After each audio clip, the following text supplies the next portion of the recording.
Not so long ago, in 2023, science seemed to have discovered the key to a longer, healthier life, and it had a name: taurine.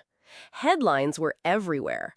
A high profile study suggested that a deficiency in this amino acid accelerates aging. Yet now, in early 2025, the research paints a radically different, almost opposite picture. A brand new longitudinal study published in Science has turned everything on its head. This contradiction is the perfect entry point for understanding how science really works. The 2023 study, mostly in animals like mice and worms, did indeed show declining taurine levels with age and that supplementing taurine extended healthy lifespan by about 10 to 12%. But the new longitudinal research by Fernandez and colleagues, following humans and primates over many years, finds that our taurine levels don't reliably drop as we grow older.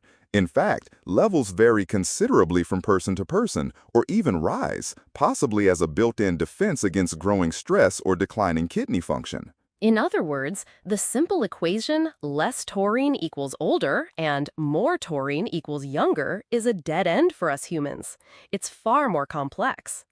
Before we dive into what this means for real-world application, let's take a step back. What exactly is taurine, if it's not a one-size-fits-all anti-aging wonder? Excellent question. Taurine was first isolated in 1827 by German scientists from ox bile, hence its name, from tauros, meaning bull. Chemically, it's a sulfur-containing amino acid, but unlike the building block amino acids in proteins, taurine serves fundamental housekeeping roles in our cells. Think of it as a universal cellular janitor. It regulates water balance inside cells, protects our mitochondria, those vital energy factories, and acts as a potent antioxidant. You'll find the highest concentrations exactly where the work is hardest, in the brain, the retina, the heart, and muscles. A cellular janitor. That's a powerful image. If taurine doesn't primarily reverse aging, what are these protective properties actually good for in practice? Let's look at an area where the evidence is much firmer: our cardiovascular system. A 2016 study in hypertension showed that just 1.6 grams of taurine per day lowered blood pressure in people with pre-hypertension, dropping systolic pressure by an average of 7.2 millimeters of Hg, while the placebo group saw only a 2.6 millimeter decrease. Exactly, and the mechanisms are fascinating. Taurine works on multiple fronts. It relaxes blood vessel walls to ease blood flow, and it dampens neural signals that raise blood pressure.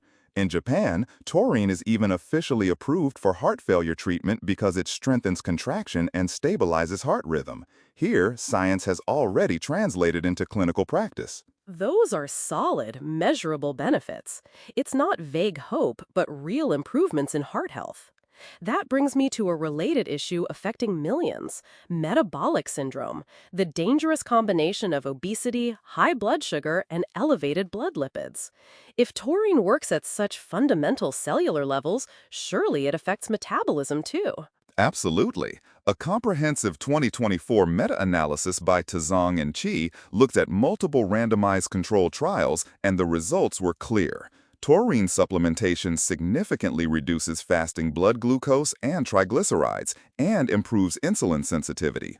Once again, the cellular janitor concept holds. By enhancing mitochondrial function and cellular protection, taurine helps your entire metabolic system run more efficiently. Heart, metabolism, the list of proven benefits is impressive and explains the ongoing fascination. But just when you think you have a clear picture, new research adds another, almost unsettling layer of complexity. While some studies even hint at taurine's protective effects against certain cancers, a brand new paper in Nature issues a stark warning, especially for leukemia. This is perhaps the most important and most misunderstood point in the current debate. The study did not show that taurine causes cancer. That distinction is crucial. Instead, researchers found that aggressive leukemia cells reprogram their metabolism, overexpressing taurine transporters on their surfaces. In other words, they hijack the body's taurine supply to fuel their own rapid division and survival.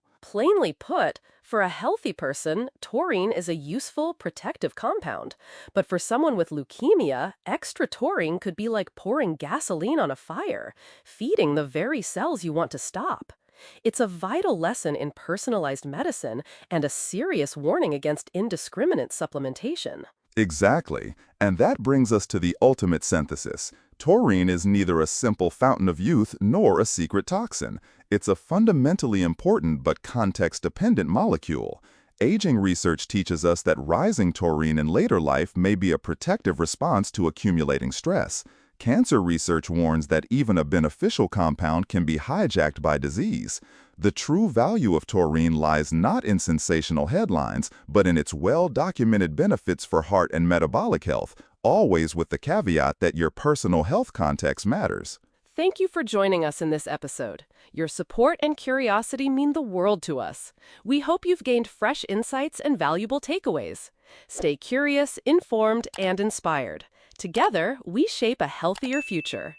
Until next time, we wish you a long, healthy, and happy life.